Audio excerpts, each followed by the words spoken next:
happening. Okay. That's great. We are recording, everybody, and we'll put this on the YouTube and link it up to the flock, and they'll usually, we get a lot of watches after the webinar. So just because there's a small audience here doesn't mean that this isn't worthwhile for a lot of folks.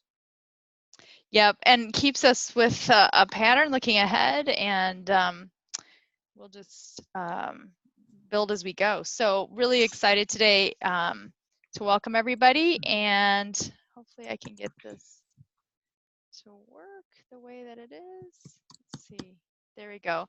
So let's start chatting. If you go ahead and put into the chat bar where you are, who you are, and where you are today, geographically speaking. Of course, Derek and I are here at the farm. That's the bottom picture.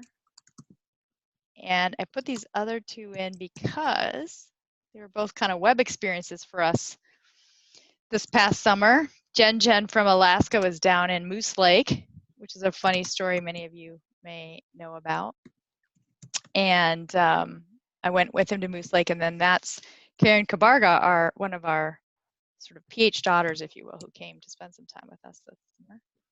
But we're on the farm right now, and that's kind of, it's almost harvest. They're hoping it will harvest soon. And so we've got Kirsch in Missoula and Katie in Nenana, Jen in Santa Cruz, and then Jen Ludi, if she stays with us, in Missoula as well. So thanks, everybody. So again, since we're starting our patterns of being the flock, who do we mean by the flock in our flock e-meetings? We mean the network of people who teach and practice integrative youth development. We generally think of these folks as having at least a kind of a level 1, phase 1 understanding, as we use the terms pretty freely. We could revisit that at some point with people who are interested or have had maybe just an initial exposure in a taster workshop or something, but right now that's how we've been doing it.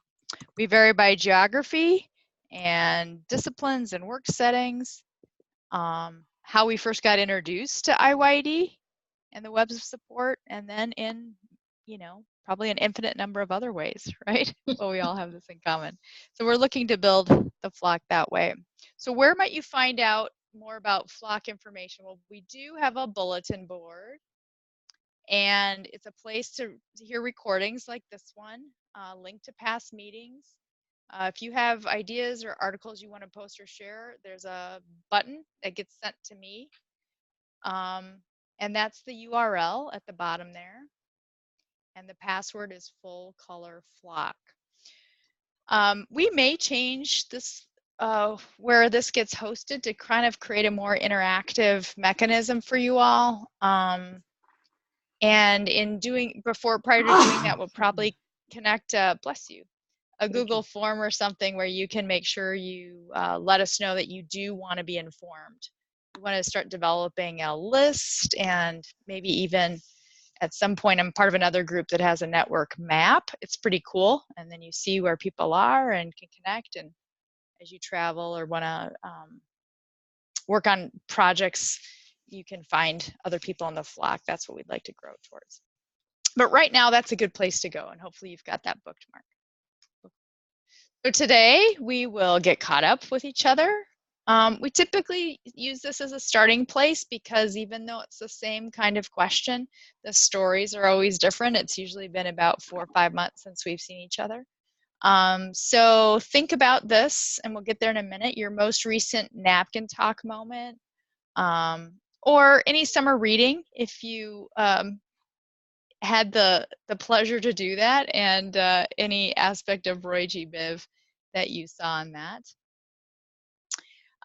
If you want to say a few things about what's happening in your world relative to IYD or what you're noticing, that would be great. And then we're going to spotlight kind of a conversation about what it takes to grow an initiative, and an update from Katie and Paul's work in Nigeria, just even a few months ago now. Katie, it might seem like, a lifetime ago already, but so thanks to Katie for being here. She had to juggle a lot of things to be on today's call, and appreciate her time with that. And if Paul's able to join us, Paul um, faces a lot of challenges with internet access. And so we may not get him live today, but we will pursue something and follow up and see if we can't get more from him if he's not able to join in. And then we'll have updates from Kaleidoscope Connect, Brightways Learning, and Icarus, and then talk about a flock gathering in Baja. Hopefully you can all come. Wouldn't that be fun? So that's our plan for the next hour. We usually go about 90 minutes, but we'll wrap when we wrap. Some others might join us as we go on. So first, just getting caught up. You have your pick of questions there, and our habit for doing this is to tell our story and whatever else about, introduce ourselves, tell our story relative to this, and then pick the person we want to toss it to. So if I were to start, and then I might say, and I'm going to toss it to Kirsch, that kind of thing. So I don't think I'll start because I've been talking already for a bit, but is there someone who is interested in starting to get caught up here and tell your story? I know we have some other people presenting. So Jen O'Brien Rojo, can I tap into you to begin? Sure. Hello. Let's see. Summer reading. I'm reading a book called Play. I can't remember the author right now. But on how important play actually is to our development when we're kids, to our health when we're adults. So just getting started on that one, but it's great so far. My most recent napkin talk was actually with a group of middle school and high school kids that are all involved in what do they call it? It's a leadership council for Friday Night Live. And they come from all different schools, and it was so fascinating. Probably violet was the most fascinating color that we talked about with this particular group, because they were all, as we're all standing around the tarp, they're all talking about how horrible their schools are, and everybody hates their own school campuses, and ours is the worst, and blah, blah, blah. And being able to ask questions of them to get them to a place where they could assume some responsibility for it.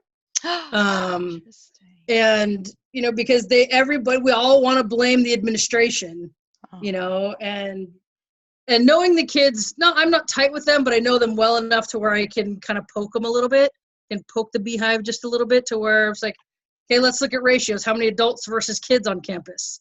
How many times have you seen your principal throw his lunch on the ground versus in the trash can? And so just asking these questions, getting them to see that you really have the power as the student body when there's 800 of you and 15 adults, or not 50 adults, you have more social power than he or she does. So it was really awesome to be able to talk about Violet in that way, to where they could start to own it a little bit instead of just deferring it to the adults on campus. So it was really awesome. Nice, way to go. I'll toss it to Katie. Katie, you have to unmute. There you go. that. I got it. Okay, so summer reading, which really stopped once I started back to work, was Self University, which is a book that Derek recommended. And I desperately want to get back to it, and yet I seem to struggle with getting back to it. But I really loved I love his writing style. It's very easygoing. It's very easy to read. And because I believe we're all a constant learner and we're always in the process of learning new things, it's a great book to kind of dive into. And then my last napkin talk was a brief snippet talking about anchors, was with a group up here called Young Life. And I wasn't talking to the group. I met the leader up here who runs things. And we were just talking about trying to connect our kids and how how in Alaska there doesn't seem to be as many church youth groups as there were when I grew up in Georgia, and how for me, right, I was steeped in Southern Baptist, right? I mean, I was in church all the time. But that was so powerful for me because I had such a dysfunctional family, that wherever we were, even though my family was dysfunctional, we were always in church. And so I always had that youth leader that was there. And so you also had this like semi positive environment that you were working in. Every week you were going to a group of teenagers who were, at least while you were at church, they were behaving the way they were supposed to, and you had leaders who were guiding them. And so we were just having a brief conversation about that. So and previous to that, we know I was in Nigeria doing much more than the napkin talk for 3 weeks. So yeah. And I will toss it to Kirsch. All right. My summer reading, well, I don't read much, honestly, except for nonfiction and usually science, right? But I am reading something called The Impact Cycle. And it's about instructional coaching and how to basically, it's, amplifying kind of what's right, but thinking about that cycle of identity and learning and improvement. This is by Jim Knight. I just started it, so I don't have a lot to report about it, but I was intrigued by it because someone that I respect, Nadia Bruner, who some of you know from Houston, Texas, that I've worked with for years doing science curriculum development. She uses that a lot for developing teachers in her coaching work, and just the way she talks about how she learned in terms of conversations that help support and lift up teachers, I think sounds really great. So that's why I've started kind of picking up a couple of his books, that one, and then also one that he's written called Better Conversations too. So nothing to report except that I'm starting them. So that's that. And it says or, so I don't need to talk about any napkin talk. The only thing I did was I went to 1 million cups yesterday here in Missoula. And it was only 6 minutes of presentation. So I was all ready to do factor stuff, but then they said, oh, you only have 6 minutes. So I didn't do it. So anyway, but it was great. And people are I'm prepping them. People are very excited, wanting to know more. So I will be doing some napkin talks very soon to some local folks that are very cool here in Missoula. So I'm excited about that. That's it. And I'm passing it to Derek.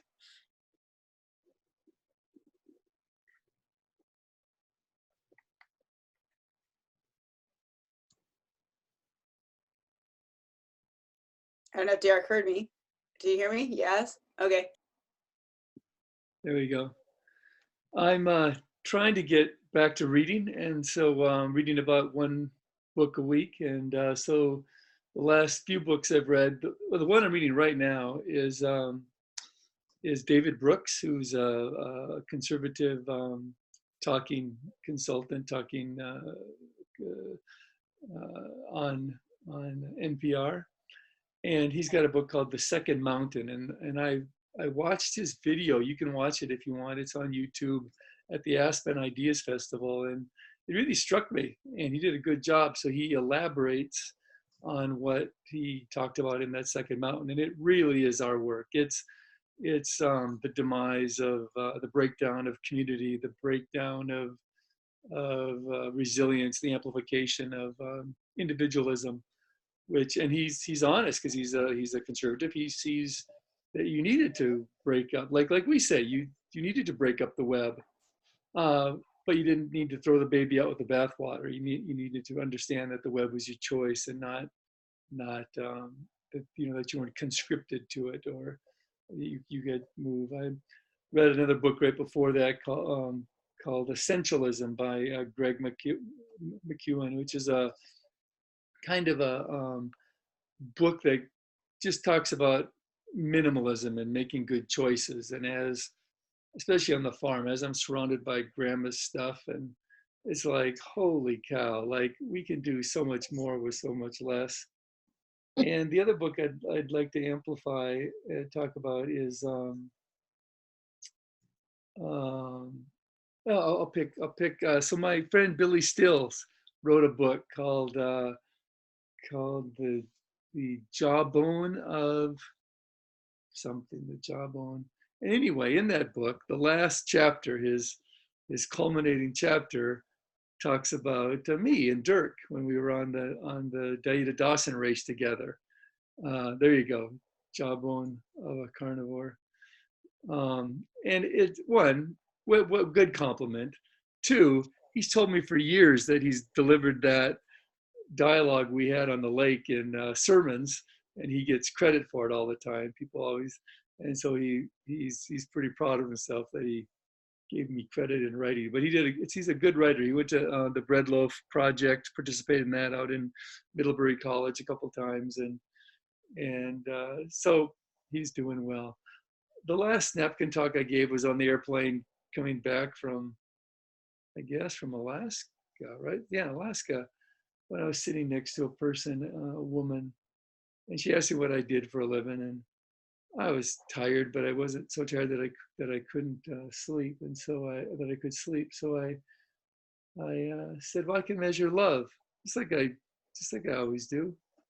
And she goes, "Oh, and like, okay." And then we didn't talk, right? And then about 10 minutes later, she says, "You can measure love." And I said, "Well, I can measure how much love a kid has and correlate that to the risk behaviors in their thriving." And then I did the napkin talk, and she was on fire. Like, how come everybody doesn't know about this? This is so common sense. This is holy cow. And how do I get involved? And so, very, very fun, nice, energetic young lady. I'll pass it to Jen Ludy. She actually had to step out of the room and get some other work done. Sorry. There you go. So- I'll pass it to Laura. Sorry. I'll tell Laura. her. Picked her on her. Yeah. Okay, thanks. I caught it. In the meantime, if all of you who've talked about reading, it's fantastic. Go ahead and put it in the chat so we have the name of your book and the author if you know it. That would be great. Then people listening will be able to follow, and we can follow back up. And I'll tell you one of the things we're thinking about for this flock retreat maybe in Baja is to kind of do a book reading and talk about big ideas relative to a topic. So any of them could be candidates. Because, we want to work, but maybe not kill ourselves doing it if we're in Baja, right? So anyway, my story, I'm going to pick a napkin talk moment. Interestingly enough, I was doing some web weaving, if you will, and stayed with Billy and his wife Ann in Tucson. Last week they had me in, so we talked a little bit about his book.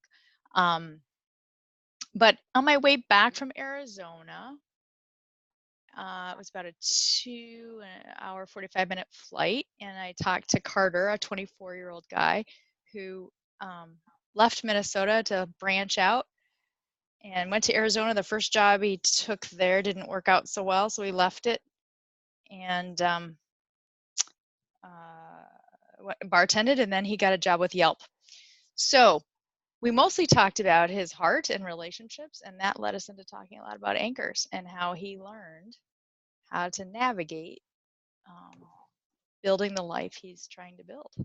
So he asked me what I was doing in Arizona, and I talked a bit about the anchoring I was doing when I was there with our PH daughters and family, but I also said we might be doing more work there. So it was pretty fun to have talked for 2 hours, and then, unlike Derek, I didn't start with I can measure love. I started with I'm here to talk about we might be doing this work where we think about what it takes for kids to thrive and how communities help accomplish that. And then as he told his story, had a chance to go back and say, "Oh, that coach," because he'd say, "Oh yeah." I said, "Well, how did you learn how to?" Quite frankly, it was about being respectful to women, even when a few had broken his heart.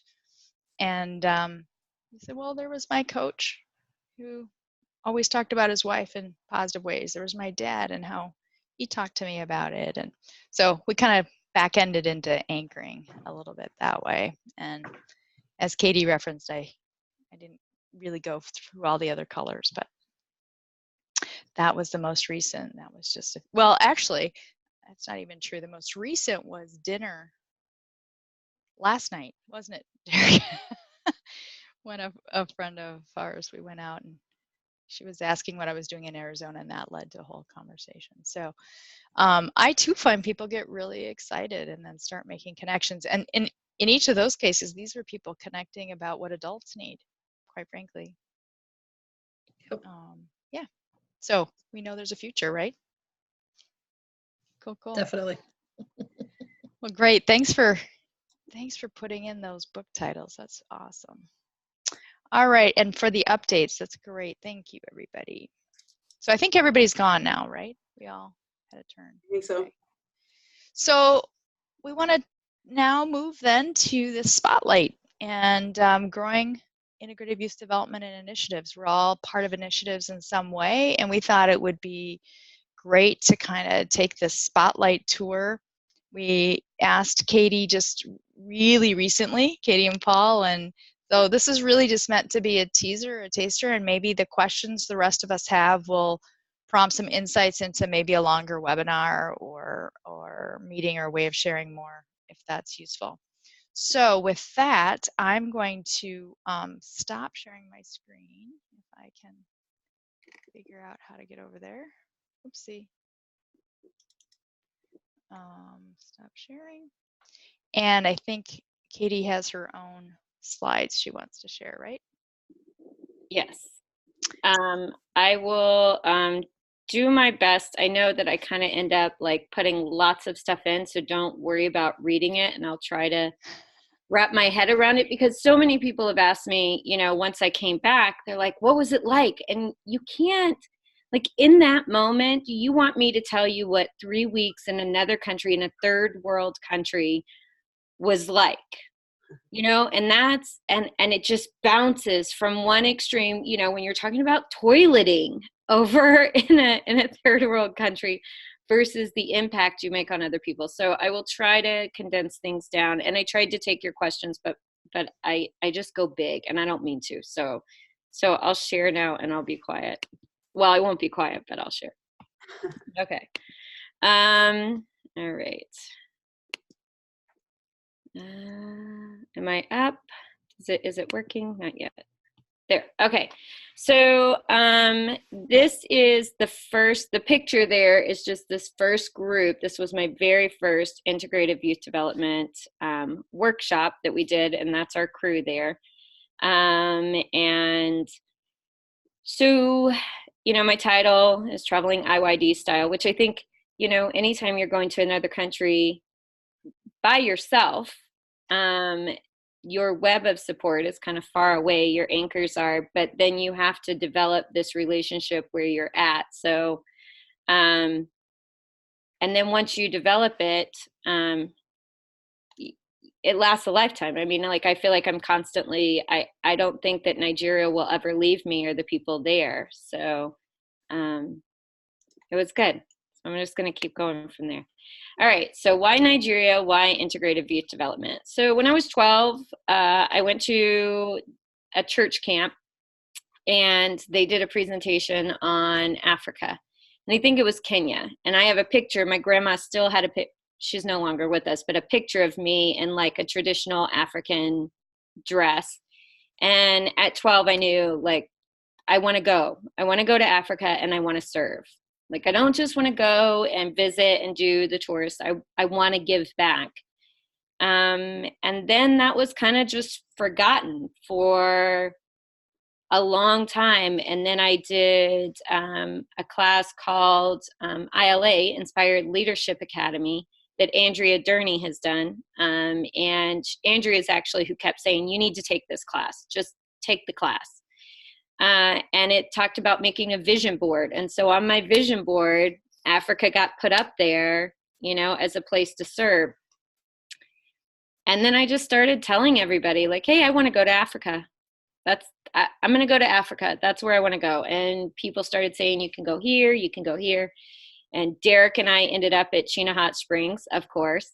And he said, oh, if you want to go, I got places you can go. And he said, you can go to Nigeria, you can go to Ghana. Like, I will send you if you want to go. We'll figure this out. And so I thought, well, it wasn't exactly what I was thinking, because I was thinking, I'm going to go dig ditches. Like, let me go dig ditches, feed hungry kids. You know, that's what I'm going to do. So when Derek said I could go do this, I was like, okay, yeah, I can do that. And so a lot of my fears were like, am I the person you want to send really to do integrative youth development? Like, you want me to, I don't know if I'm skilled enough. And beautifully, Derek said, you're going to be the person who knows the most about it there. So don't worry about it. Anybody you talk to, you're going to know more than them. So I was like, oh, that's true. And I think really that was my biggest fear about going, was that I do justice to the work, and that I really give everyone what's been given to me through the gift of integrative youth development. And the other fear was, who am I to go into another country and another culture and say, you guys should be doing this? Like, you know, us Americans, we figured this thing out and this is great, which it's not us Americans, right? It's the psychologists and everybody before us who've been doing this work. But those were my fears going into it. And so, but I still was like, okay, we can do this. And then we ended up getting in touch with Paul. And so it became Derek and Paul and I in these, you know, crazy conversations of trying to figure out what we were going to do. And I just, as I was reflecting, like, if we did not have the technology we have today, I can't imagine what it would look like. And so I just, you know, we were on Facebook together, Messenger, Basecamp, emails, text messages, Zoom, phone calls, GoFundMes.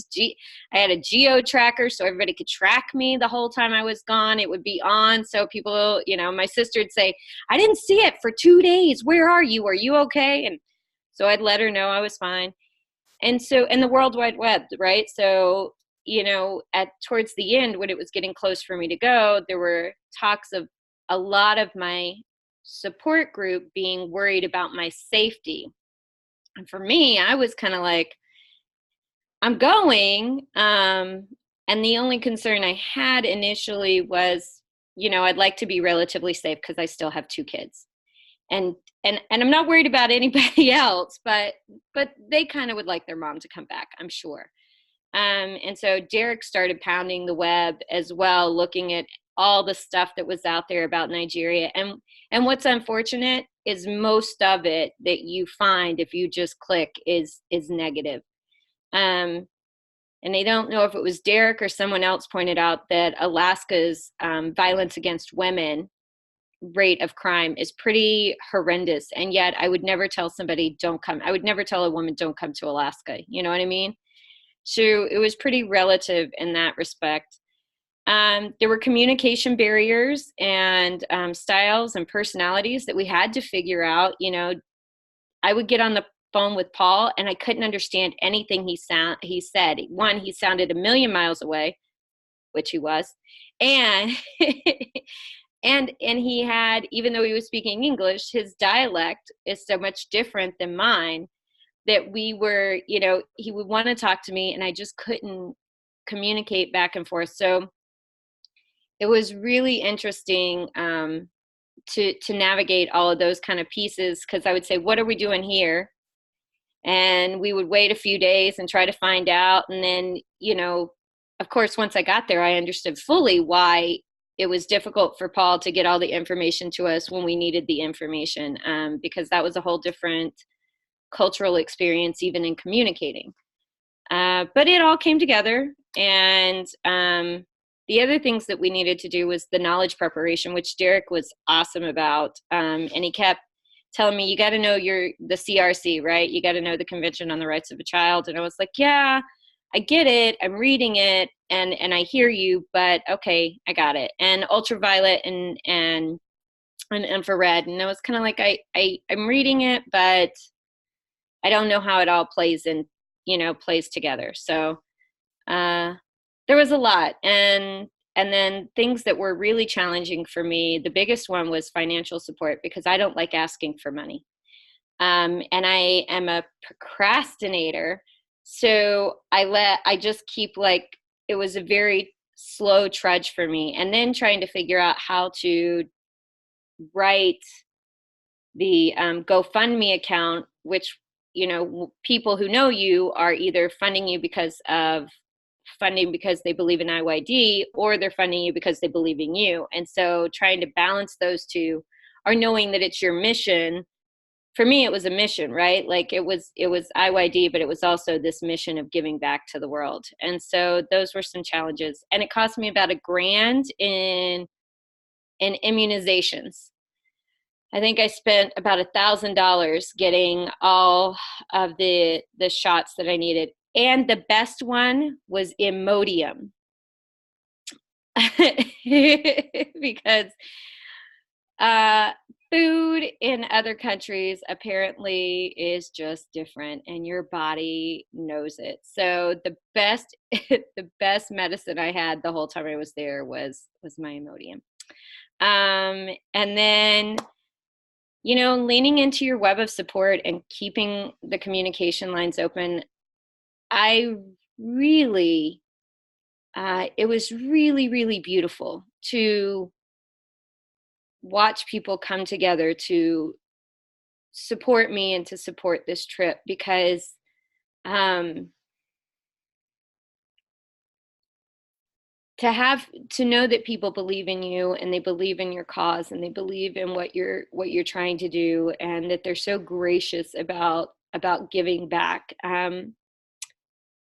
And I had a heck of a lot of champions. And even my dad and stepmom, who told me originally they weren't going to give me anything. They said, we don't agree with you going. We don't think it's safe, and we're not going to. And then 2 weeks before, they sent me, I think, a $400 check, or donated about $400 for me to go.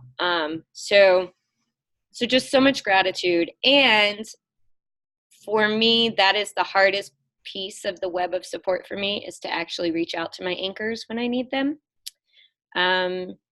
And so right at the end, I thought I almost wasn't on the plane, because my visa was not coming through. I thought that it had all been cleared. And I probably talked to the visa people and the banking institutes, and those 3 days, probably 20 times a piece, trying to get a card to go through, trying to get to the right visa that I was supposed to be getting. So it was definitely a challenge all the way to the last minute to get there. But then I got there, and then the visa people didn't care, because they were too busy watching football to even process my biometrics. They didn't even look at, I came in, the only white person, and they briefly took my visa and told me to sit down, and everybody in there turned back to watching football, because Nigeria was playing. And so I just sat there and waited for the game to end. And once the game ended, then they gave me my visa back and said I could go. I don't even know what they did, because it didn't seem like they were doing anything. So Katie, before you go on, I think Paul's been able to join us. And right. I just want to see, and Dell, it looks like, and maybe some others. I just want to see, Paul, if you can hear me, and if you Hello, I'm hearing you. Yes, excellent. Hi, welcome. Yeah, I'm enjoying your discussion. Yeah. So, are you able to stay with us for quite a while so that we can hear from you as well, or should we take a moment to hear some now? Yeah, what happened is that my power this thing is very low, but thank God for the rechargeable lantern you gave to me. And so I just brought it now, plugged it to my phone, and I think I've been able to resurrect my phone, and I can I'll be part of the discussion, briefly before, because the lantern was not fully charged. Yeah. So I'm going to extinction any moment from now. But so far, I'm really enjoying your report. Can can you, Katie, is this a good time that we can just hear from Paul briefly in case we lose him about how he learned about integrative youth development, IYD, and the web, and why he thinks it is a good fit for Lagos and where he is in Nigeria? Can you say a few words? Yeah. What I want to say is that the integrative youth development, prior to the coming of Catherine Stone, I thought I knew a lot about IYD, especially the demonstrations, and your coming was an opener, eye opener for me, and most importantly, for you to be able to stimulate my wife to show willingness to join me. In fact, it's a very big applause because since you left, I've been able to be conscious of time management and how to draw up schedules every day. And like the major event we had about 3 Sundays ago at AME Zion Church, Episcopal Church.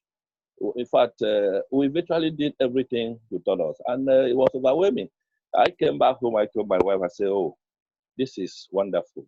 So I'm stepping up. And I would say that IYD is a very uncommon concept. It's a unique concept because I'm telling you, a lot of young people, the young and the youthful, the members of the Presbyterian Church in Uyo, and they've been calling me. Even this evening, I've been receiving calls. They said they want us to come and speak to the whole church concerning IYD because the few people that attended the program, they've been testifying, they've been talking about it.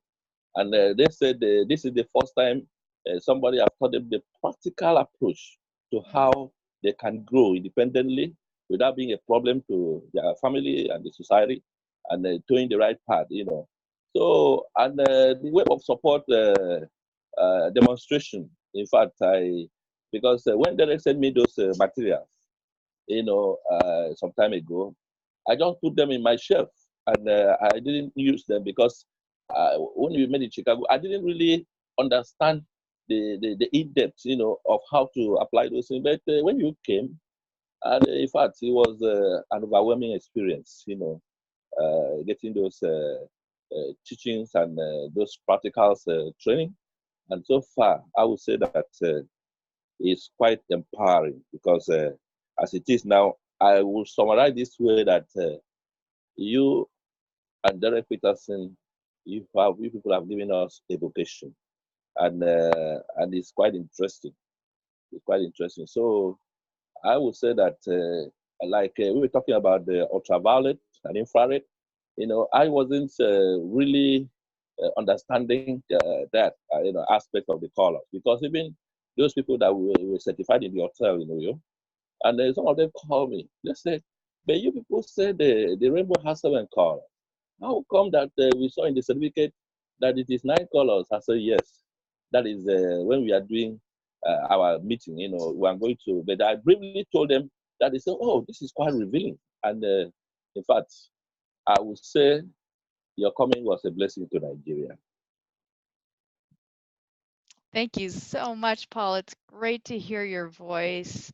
Thank you very much. And so thank you for the work and for spreading it there and for welcoming Katie. So maybe now, if you can stay with us, we'll go back to Katie, and then Katie, you may know certain places to check back in, and just we'll just keep going as long as we have you both. Okay. So, Paul, if you want to chime in at any time with anything, please do. I'm so glad to hear your voice. I miss you guys all so much. I really do. So it's just really lovely. And please give Anakin and the kids a big hug and a kiss from me. Okay. You want to speak with her? Okay, please, can you say hello to her briefly? Okay. Yeah. Is Anakin? Anakin! Hello? Hello, Anakin! How are you? I'm fine. How are you?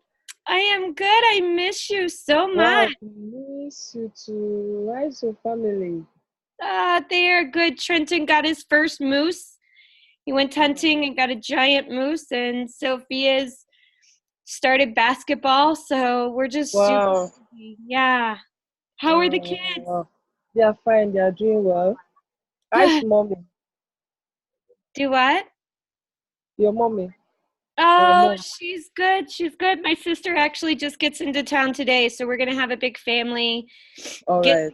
together and have a lot of fun. So yeah. Wow, wow, wow. My regards to everybody. Oh, God bless you. I love you. Yeah. Bye-bye. Bye. Hello? All right. Thank you, Paul. Yeah. It was really hard leaving them. I just kept, every time I turned back, we were at the airport and I totally didn't want to go. It was the hardest thing. Oh, Irvin. Okay. Yeah, it was. It was. My brother Mike asked of you today. Oh, tell him I Yeah, said hello. Yeah. yeah, yeah. Right. Asked of you. Good. Okay. And okay. We'll keep working. Okay. So Paul, Okay. anytime you want to chime in, just chime in, okay? No problem. No problem. Okay. All right. What of Derek? Okay, so the work begins. So I got there and culturally it was pretty crazy. The first thing that I was introduced to is one, football, or the love of football. But then when I finally got to Paul and Anakin, we went out into the street and it's dark and there were more people surrounding us than I had ever kind of been engulfed in before. And so that first experience was with Lagos traffic, and just waiting for Paul's brother to come get us was quite interesting, because Lagos has a tremendous amount of traffic, and there's the go slow, and it's really an eye-opener when you're trying to go places and you have to account for traffic that can hold you up for 3 and 4 hours just sitting in traffic. But we started, was our first workshop? The second day, maybe, or the third day, I think. And so in Lagos, we did 6 group workshops, and we had anywhere from 6 people to 60. We did 3 or 4 one-on-one individual trainings, just people who couldn't get to the workshop and wanted to stop by the hotel. So I'd meet them down in the hotel lounge, and we would sit and do, extended napkin talks. And then we had 1 8-hour training in Lagos. So Paul decided that he really wanted to have this. We said there are 2 ways, right? You can either, Paul can kind of house everybody and kind of work through helping everybody learn the process and going out, or if we wanted to teach them all so they could go out on their own.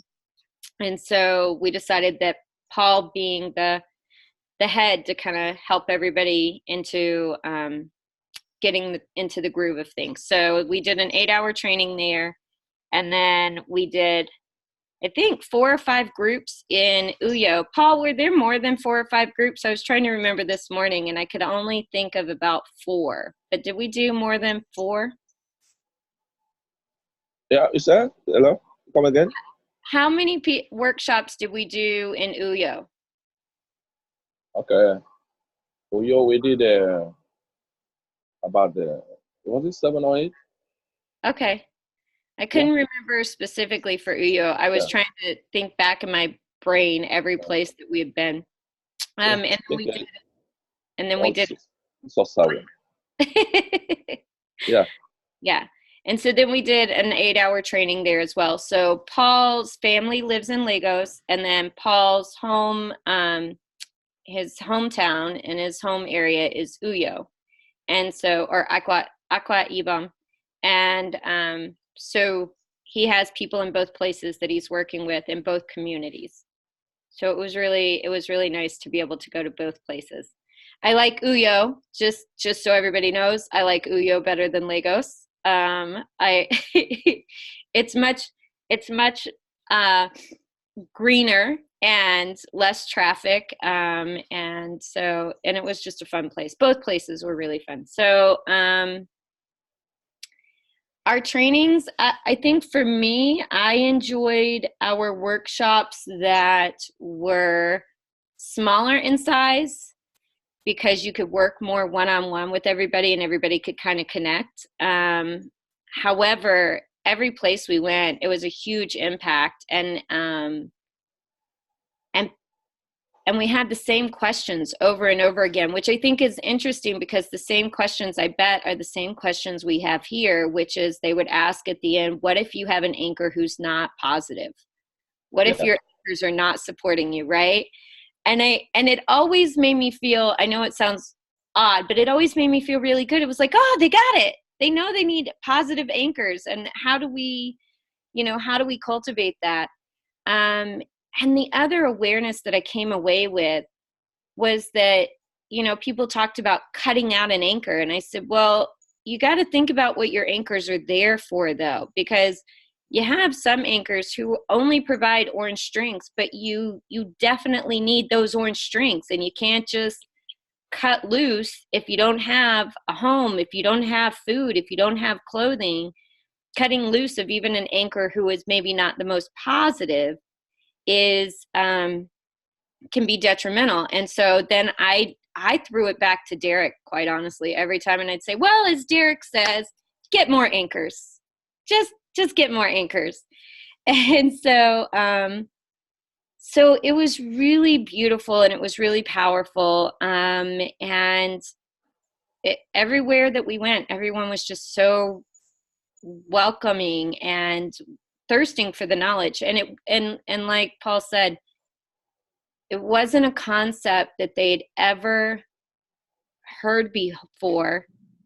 And I don't think it's a mindset that is readily available, because everybody is so focused on surviving and money, but not how to get to those places, not what do I need to be, who do I need to be, and what do I want to be in order to advance my life. It's just, how do I survive? And so it was really lovely to watch the changes that took place. The other big thing that I learned after our first meeting was the difference in youth here in America and youth in Nigeria, which youth in Nigeria are something like, I think, Paul, correct me if I'm wrong, but 19 to 35-year-olds are youth in Nigeria. So what my expectation of being with youth was a little different than what I got. And then some people at 50, they are still youth in Nigeria. Yes, 50-year-olds, still youth. So that's kind of like, I wish I could go back to being 90 when I was healthier, so. So it was really rewarding. Paul, what are your thoughts about our workshops? Yeah, the workshops were quite remarkable and impacting, because most of the people that participated, the responses have been overwhelming. And in fact, I would say most of them that have been sending me messages, they keep on asking me one question, and the question is, how did you come about this idea? How did you get this kind of concept? And that if I had, kind of did some flyers early enough when I was coming to inform them verbally, and with written letters, that they would have really gone to the hinterland, the interior villages, and bring out young people between the ages of 20 and 30, So at the workshops, in fact, especially that aspect of experiment and, those practical questions you ask, how do you want to move from where you are now to where you should be after those, experiments, and they keep on pondering, and they say, oh, this is beautiful, this is beautiful. And I'm now like a hero, because in fact, I'm thinking now to draft a new letterheaded paper that will incorporate the logo of IYD and the organization in America, so that I can now reach out, because some of them, they really say they want to help me to reach out, So the impact in summary was overwhelming, because even to me, when you are reading theoretically, it's different from when somebody backs it up with some kind of drama, some experimentation, and all those stuff. So it was really impactful. Really impactful. Thank you, Paul. Yeah. So yeah, it was really incredible, and Paul's wife Anakin was amazing, and like Paul said, she jumped on board and she jumped into the workshops. Like, it was us three. It wasn't Paul and I, it was myself and Paul and Anakin, and we were setting up the material. We were rolling up the string after we were finished, and it was really great. And seeing Anakin evolve into it was amazing as well. And being able to hear her story and hear her passions and her dreams, and recognizing that she's got some goals that she wants to work towards too, was really great. And being able to help support that was part of it. That was really amazing. Yeah. So, sorry.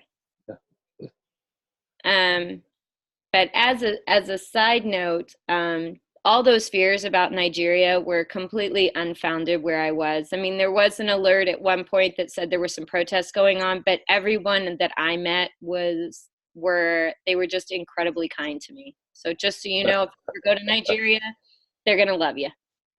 They are still asking of you, even till tomorrow. I wish I could be there. My first time mother sent greetings last week. Yeah. And she said she is very sure that you are going to write a book, and she will want to be part of that book publication. Who said that? My foster mother. That's so kind. Yeah. Okay, well, so growing self and integrative youth development, international. Sorry, I can't even read my own slides, you guys. International integrative youth development. Integrative youth development. Yeah, thanks, Paul. So like I said, being there, everyone was just super kind. I mean, the hotel staff, every morning I came down, they're like, "Oh, you're still here," and everybody stopped and asked me how I was doing, and they were really kind. Paul took me around to his family, to his friends, and everybody was just super respectful and kind and outgoing. The experiences that I had to learn for me to grow through were adjusting to African time. In African time, the negative social norm. No, remember, I said that's on you guys. You have to figure out if that's a negative social norm or not.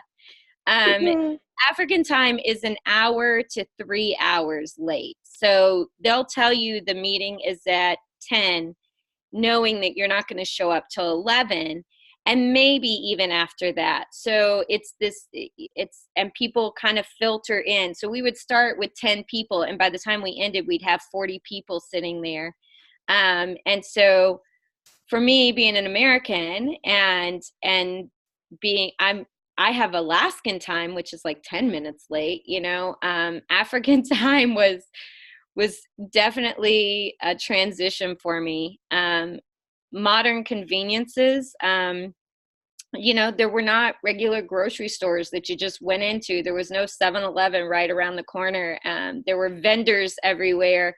As you can see in that top picture, you just had vendor after vendor out there kind of selling what goods they had. I hate bananas, but let me tell you, Nigerian bananas are the best there is. That was the most amazing. I lived on the bananas and peanuts. And then control was hard for me because I didn't go anywhere without Paul or Anakin. And so not being able to just go when you want to go, that was a challenge. And the traffic in Lagos, I wish if there's something I could like magic wand fix, it would be immediately the traffic first, like, because there's it's just such an incredible burden for anybody who is trying to travel or go somewhere to get stuck. So those were the experiences that challenged me, but I was also able to every time think, okay, what do I need to learn from this? How do I grow from this? How do I make things different? How do I adjust? And so that was really beneficial. Life altering lessons, ultraviolet and infrared. I didn't really get it till I went to a country where it's an issue, where health and wellness is an issue, and where your government is an issue. And Paul, if I overstep my bounds, please let me know. But, you know, the one thing I heard continually was our government is extremely corrupt. Our government is extremely corrupt. And the people with money have power and have a voice, and the rest of us have none. And so knowing that you live, because we don't live in that society. We can say that our government is shady, but really we don't live in a place where the government officials have thugs. They have thugs that take care of the business that they want taken care of. If you speak out, then they have somebody who will handle it.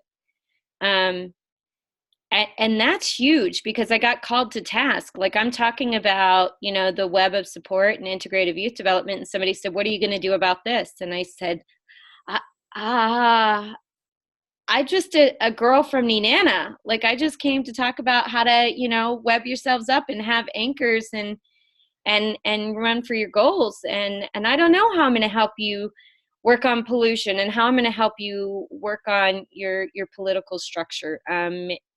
And yet I still feel I still struggle with knowing how I can help in that situation, feeling overwhelmed, but also wondering, how do I continue to help them move forward in that? And I think that's a world question. I think that depends on if you're, you know, your idea of what your community is. And that's something else I learned. Some people's community is Nenana.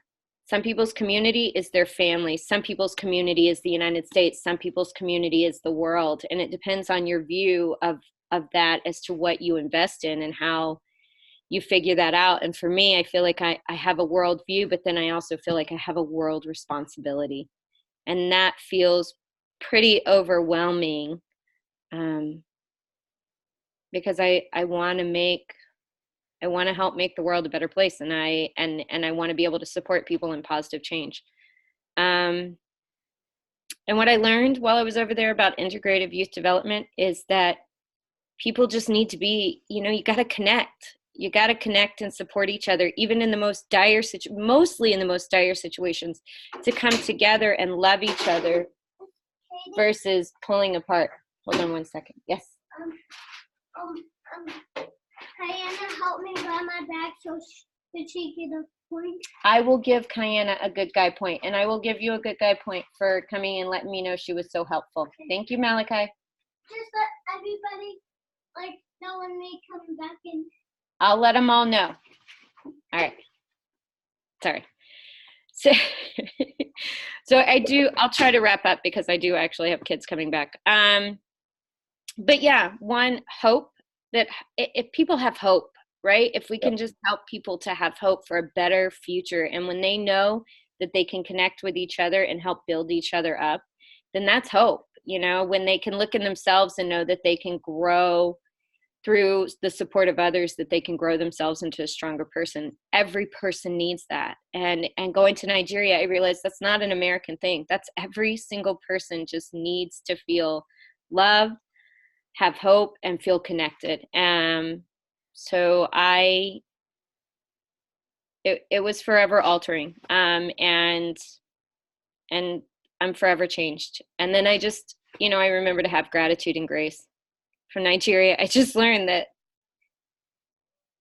we are so fortunate to have the things we have in America. We are so fortunate to be raised in a country where things are so easy.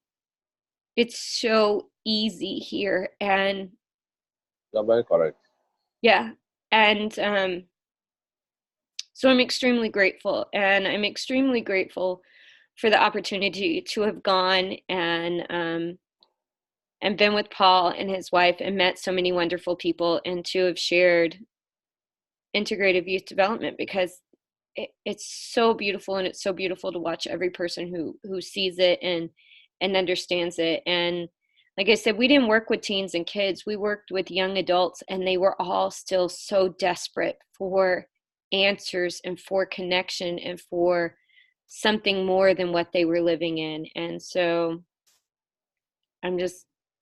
I feel so blessed by it, and also feel so called to continue moving forward in supporting Nigeria and the world and integrative youth development, or integrative human development, because really that's what we're talking about. And so thank you guys. And here's my last slide, which is just all the beautiful people and sceneries and things that we went through and where we were at.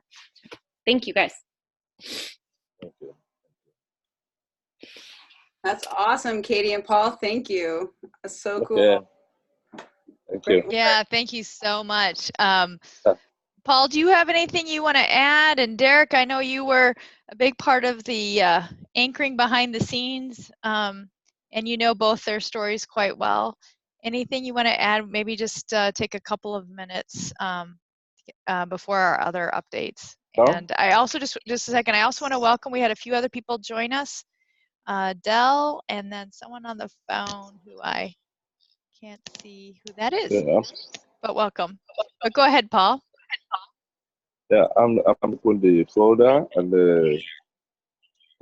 some of the questions my boss sent to me. I'm trying to open down streaming it. Okay, do you want me to stop sharing? Yeah, why don't you go ahead and stop sharing, Katie?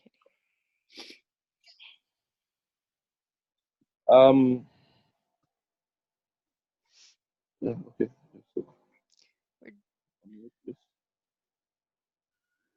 Do we still have you, Paul? Yeah, I'm just trying to log on to Derek's page where he sent me the information. Okay. Because, you know, I'm groveling in darkness here. You know, there's no light, so just, okay. Okay, this will be there. Okay. While you are doing that, I want to let people know about the website. I don't know if that's what you're looking for. So the website of the program? Yep. Okay, the website is www.futureofnigeria.org. .org, I think. Is that right, Derek? Yeah, okay. Yep, Yeah. futureofnigeria.org. Future of Nigeria, yeah. I bet we have not been able to send the activities program, you know, the pictures for the program we did to Derek so that I can upload it to the website, you know, and you know, though Pascal voluntarily told me that he can do it for me, I said no, I need to reach out to my boss before I should take such step. Yeah. So, and then Derek was talking about your title should be based. Okay, that's an 01. It talks about the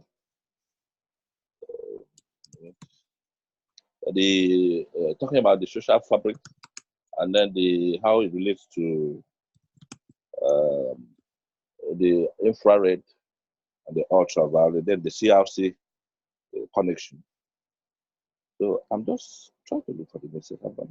No, that's fine. We just have a few more minutes, and interested in how you started the work, and okay, you know, how it started the work.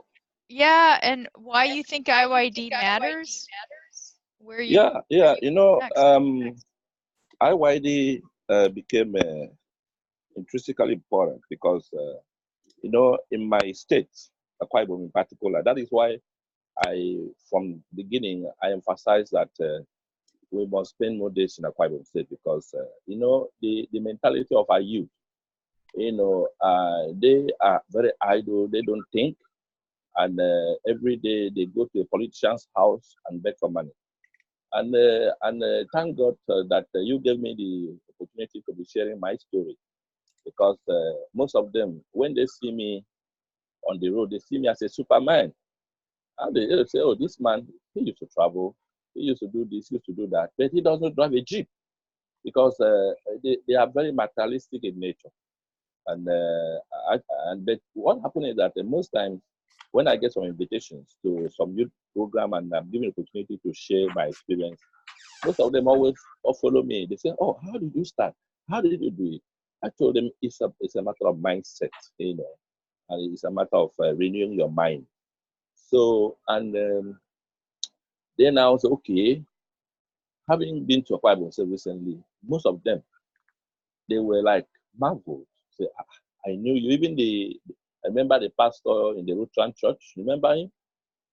That they gave you 2 books. He has been speaking with me, the barrister, the lawyer.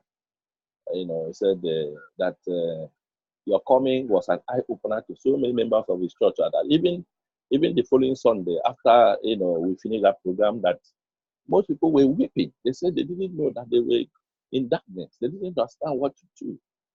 All along, because the status quo was, oh, I wake up in the morning, I go out and I beg for money. And even those that are graduates, they don't know what to use the certificate for, that they can use the knowledge they have acquired in the school, and then with the knowledge gaining from the web of support, that they can, if they have the right attitude, they can still make it.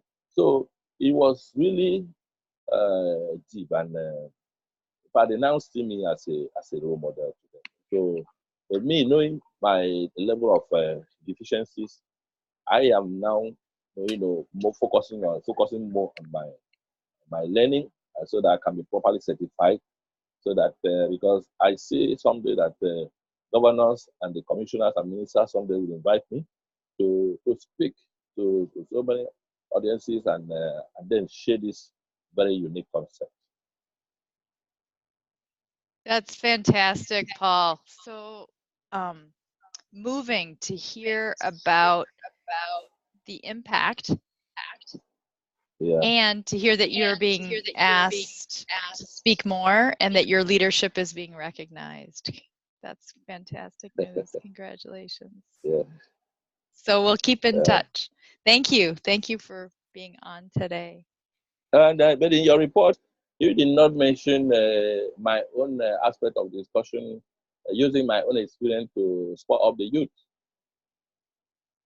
Talking about the journey of a houseboy.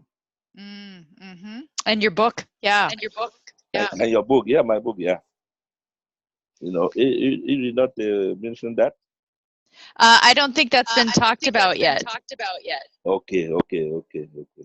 If you want to say a couple words. Yeah. I just want to say that since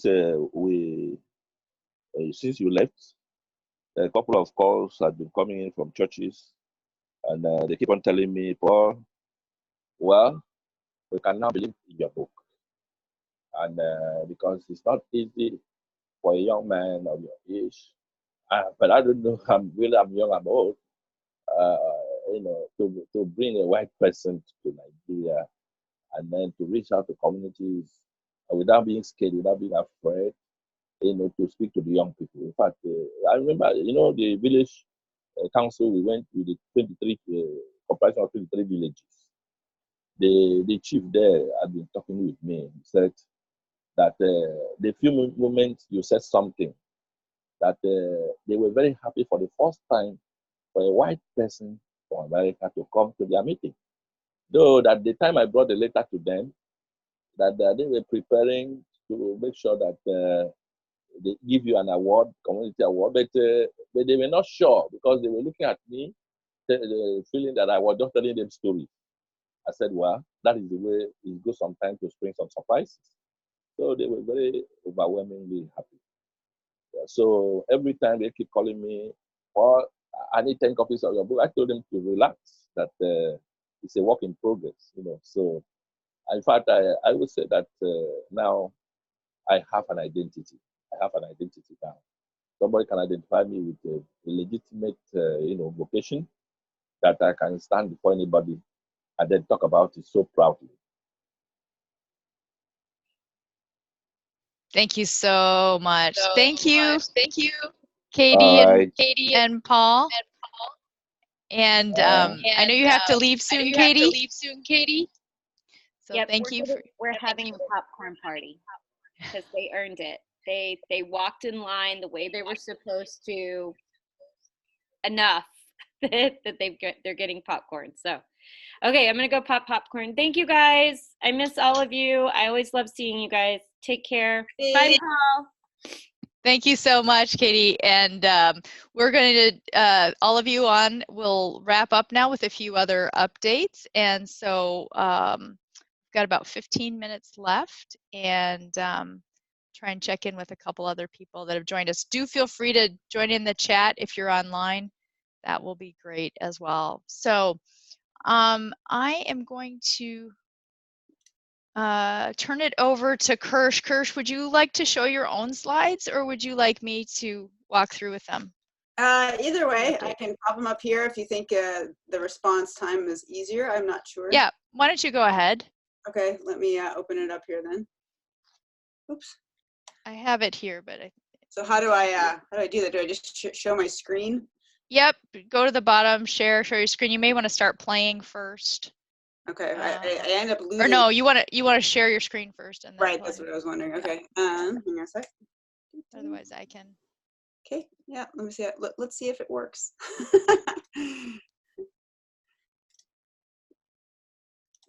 Yay, we see it. All right, you see that? Okay, let's see now. Let's see if I play it, if it works. Can you see that? Yes, perfect. Hey, all right.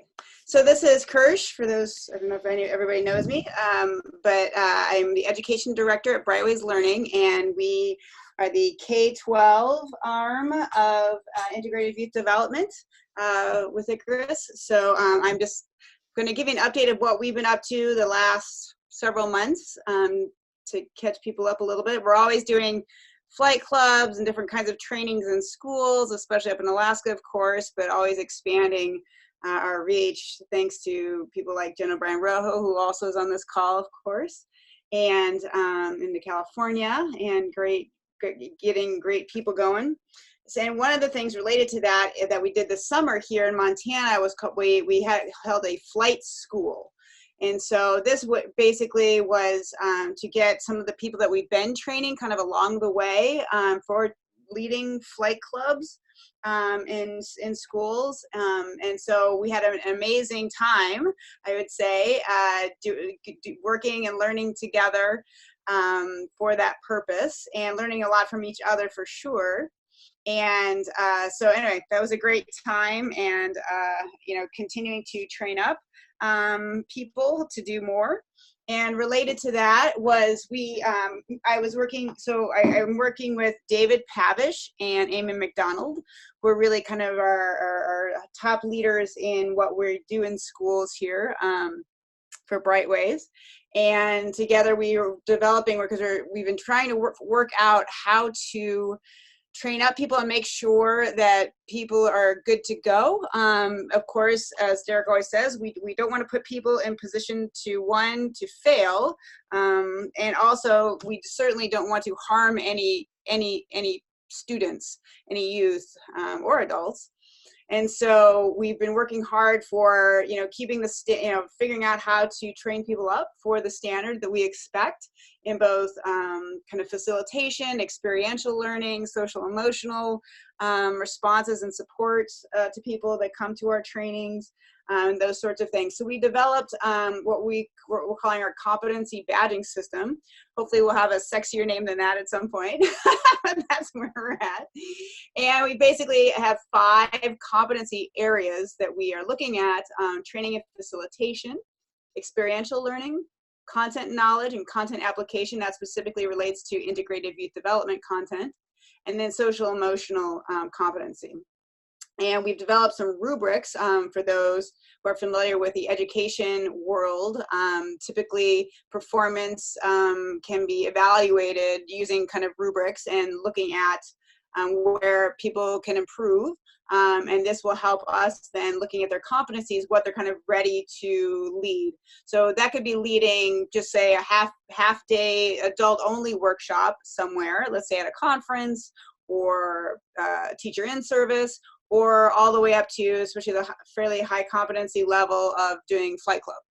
And so that's the kind of thing we're working out right now. And I think it was well received, and we're getting feedback and working to improve that. So that's pretty exciting that we've kind of got a tangible pathway for people that they've been asking for a long time, to help them understand, people understand kind of what skills and competencies they need to have in order for us to let them do things and put them in positions and support them to continue improving, of course, and learning more, and providing services in different areas that, again, we're expanding. So that's pretty exciting. So that was all very cool.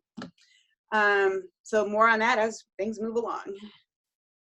And something else that we just came out with that we've been working on are our elementary lessons that are called PRISM. So for those who may not know, we've had lessons for a while for grades 7 to 12. So, you know, like middle school age into high school. Those are our kaleidoscope lessons. And, but we had not had anything for younger kids. So we've been working on that though for a while. And so we've now just finalized them and put them out now for distribution. Our elementary lessons, so there's a single lesson for each color, as well as a full color lesson, and then a celebration lesson that we put at the end that kind of wraps up that all together. And so that's been pretty exciting and pretty fun. So we've started rolling that out to some school districts. And of course, as always, we're always looking to improve and get feedback and make it a more collaborative sort of thing. So that's what's happening right now. And so, but they are available for people to implement. So that's also very exciting. And I'll take questions at the end if anybody has questions, or put them in the chat. Although I can't see chat, just to say when I'm doing this slideshow, so you may have to wait. All right. So the next big thing that I've got several slides on, so hopefully you'll stay with me here, is I say new merchandise, and also merchandise and kind of training materials that we've just were able to purchase. People have been asking for these kinds of things as well. So always we try to, meet what people are wanting. So we've come out actually with some vinyl banners, a 4x8 banner for Flight Club. So specifically like when Flight Club is happening, put 1 or 2 of these up in the gym or wherever else it may be happening. So we've got those available. And of course they have grommets, in them, so you can hang them up kind of anywhere. And then we also had 2 different designs for a 3x5 banner. And these are especially intended for those schools who are embracing IYD school-wide or school districts, that they can put them up as constant reminders of Roy G. Biv and what they're working toward every day in their connection with each other. So parents know too as they walk in the doors, and any school staff knows and can ask questions about that. So we have 2 different, they're a little slightly smaller so that they can be put up within the school hallways and things like that, a little more readily. So those are also available. And stickers, I love stickers. So I was very excited to design these. So one thing that we're playing around with is lots of kids that we work with are veterans, and they've been to 8 flight clubs and have 8 sets of wristbands, and they're asking for something different. And so one thing that we're trying out that we can do at trainings as well as flight clubs are stickers. So you can see on the left here, they're 2-inch stickers, individuals on rolls.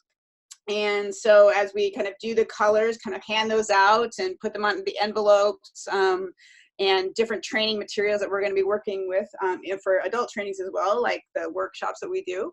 So we're going to work on those and just kind of do something a little different. We think they'll be fun, kind of interactive around using them. And then we have 4x6-inch sticker sheets. These are something that we're going to start handing out in addition to the keys that students get and everybody gets at the end of Flight Club. We're going to hand out these sticker sheets. So as you can see, they've got the lovely Flight Club logos, but then we also added the one of my 5 or you're one of my 5 stickers that they can give to adults too. and they can put them wherever, right? And that's always a good story for those adults as well. And then a little connection matters, hashtag connection matters sticker too. So that's kind of fun. So we'll try that out and see how that goes. And then something we've had for a little while, but people may not know about, is that we got 2x5 Flight Club sticker. So that's fairly large, which is cool, and it goes great on a water bottle or whatever. And so that's also something we give away at the end of Flight Club. So those, and actually we've had those, and they were big hits with people, adults and students alike. And so that's why we also added the 4x6 sticker sheet, just to have more of that fun stuff for them to share. All right, and something else, we've had this again a little bit. We piloted early this year. It was another big hit for training. It's been super effective in our training, especially for adults, but kind of everywhere. We haven't done it at Flight Club. It's typically kind of workshops that we do, like education conferences, different kinds of adult trainings in particular. We call it, these are our open loop factor cards. And so basically, there's different ways that we use this, but basically we do the napkin talk. And then have various ways that people kind of fill these in or have a conversation around it, or maybe do the balloons and yarn and kind of fill it in. So it's a way to kind of internalize the framework a little more interactively, and these have worked really well. So we actually have these on really nice cardstock, like 3x5 business cards. I'm sorry, 2 by 3.5 size business cards, and they've been really awesome. And on the cover of these that you don't see, they've got the glyph on the reverse side of each of these. So those have been super cool and well received, and again effective in really having people engage with the framework a little more. All right, and then string cards. So we've had string cards around for a while, but poor Kirsch has had to do them in-house, printed on cardstock and then cut by hand for every set of 20. And I don't have to do that now. So we had these bulk printed finally, which is awesome. And as you can see, the tangible string cards, the orange cards are numbered and the yellow cards are lettered. And then you see the cover at the top. And this goes right along with the string lists. And so they kind of work hand in hand for the different training activities that we often do, and match, of course, all that lettering and numbering. And so that's kind of nice light cardstock, kind of glossy. They look really good. So those are just rolling in the next couple of days. Those will also be available. And factor flags. So these have been, we kind of were waiting to see if they took off a little bit, but we've gotten a lot more orders for these. So we went ahead and we did some bulk printing on them. So each flag, it can't really tell on this particular graphic, but they're 6 inches by 6 inches square. And then at the top, there's actually a 1 inch just fold over piece, and they're scored at the top, so you can fold over and then either use tape or staples and string them however you want. So those are going to be shrink wrapped as individual sets and also available, and those should be in here in the next couple days as well. So again, nice, little cardstock. I've been doing in paper here, just glossy paper, the little thicker cardstock coming in, nice matte finish so they don't reflect so much like the glossy paper. And so those will be available the next few days. So that's kind of fun. And then just something else, just part of Brightway's identity overall, but of course reflects everything we do with integrated youth development, is we've got 12 by 18 posters, nice posters that just kind of reflect who we are. If you do everything by yourself, you'll only ever be as big as yourself, and see me for who I am becoming, that person I was. So these actually were piloted in Alyeska last June when we had our culturally responsive training. And these were the top 2 winners out of 10 different designs that I had made to get voting. So that was kind of fun. We did a little interactive thing with that to get voting in. So anyway, so those are also available and fun. And so the next update, that's the merchandise and the materials, training materials stuff. So we've got some workshops coming up though. So our next ones will be in Anchorage. We've got our Creating Resilient Youth, the Power of Webs of Support workshop. And that's basically our phase 1. What we found is people don't know kind of what phase 1 means. So we're trying to be more descriptive with it. We find we get kind of more engagement with people that way. So that's what we're calling it. But Derek will be co-leading that with Corey Ruby, who you may know. And then we've got a second one at the same time. It's called Preparing for Liftoff, Applying Trauma-Informed Practices to Launch Student Success. It will have a little bit of IYD in it, but especially it's targeted for better understanding brain development and neuroplasticity. We're talking about strategies for empowering students.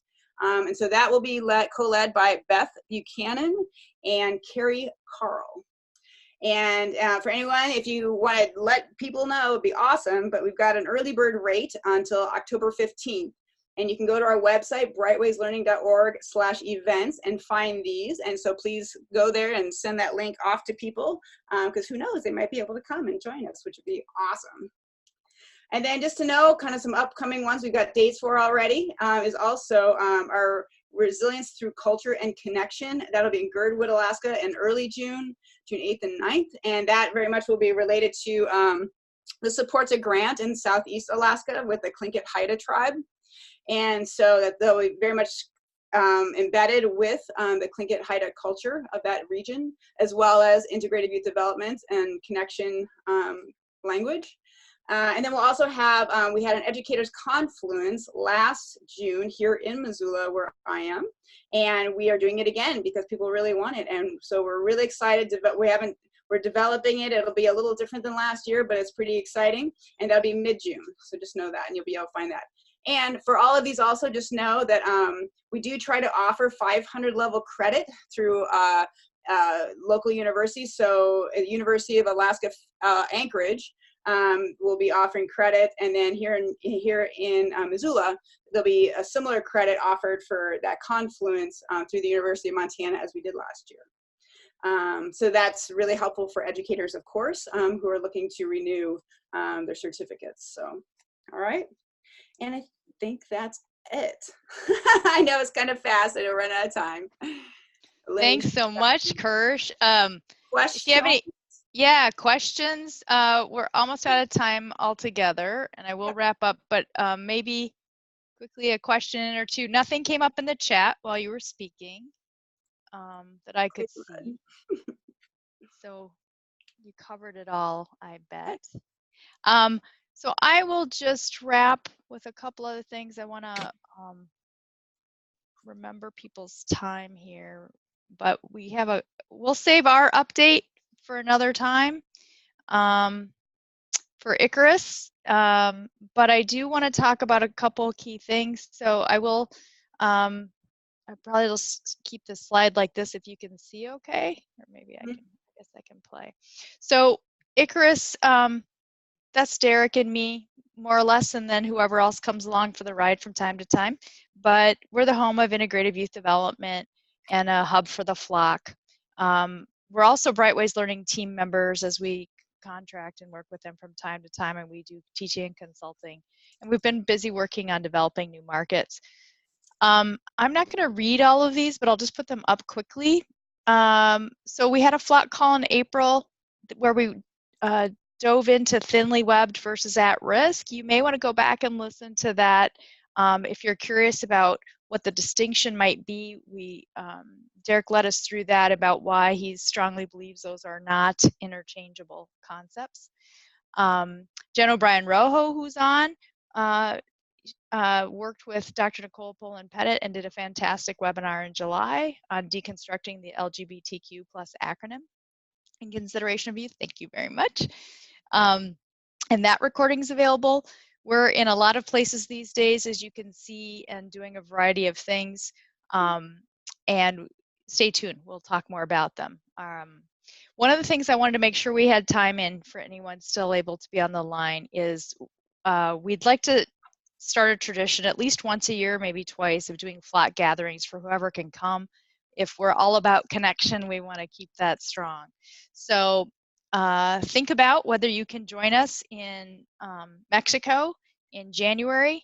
We're playing with the dates of January 3rd through 5th, and if you want to come early for New Year's and join us or stay after, it would be camping for you, and we can go over all the details about this. You can look at the site via casamangos.com or also Airbnbs in the area. What we do is mostly a conversation around integrative youth development topics like this, or expanding the PHlock preparing ourselves, organizing ourselves for this future that we want to impact so greatly. If you're interested in staying in the loop about this and think you can maybe join us in January 2020, please put your information in the chat. Of course, we'll be sharing it more broadly, but that way we'll make sure that we do not miss a chance to connect with you. What's next? Join us on our Facebook groups, the PHlock bulletin board I talked about at the beginning of our time today, and email me if you need the password, laura@icarus.com.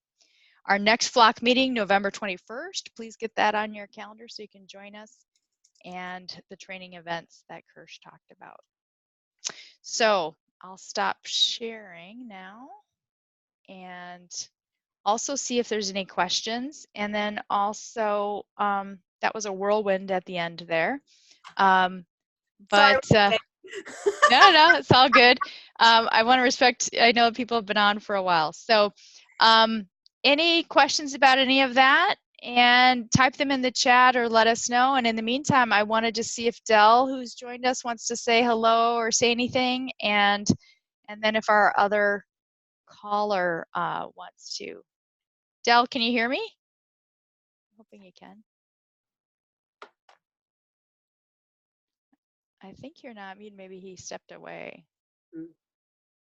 And then I have somebody else on the line who I'm going to unmute. Hello. Hi. Oh, that's you, maybe? Hey. Yeah, that's me. That's me. Okay. Yeah, so this is Dell down in Douglas, and I just want to say that I was very moved by the presentation on Nigeria, and I appreciate all being invited to this call, and it's exciting to hear all the work that's going on. Thanks. Thanks so much, Del. We're so happy. And of course, I miss you all already. I was just with you not long ago, and we'll talk more soon and spending more time in Arizona. Too long. Yeah, I know. I know.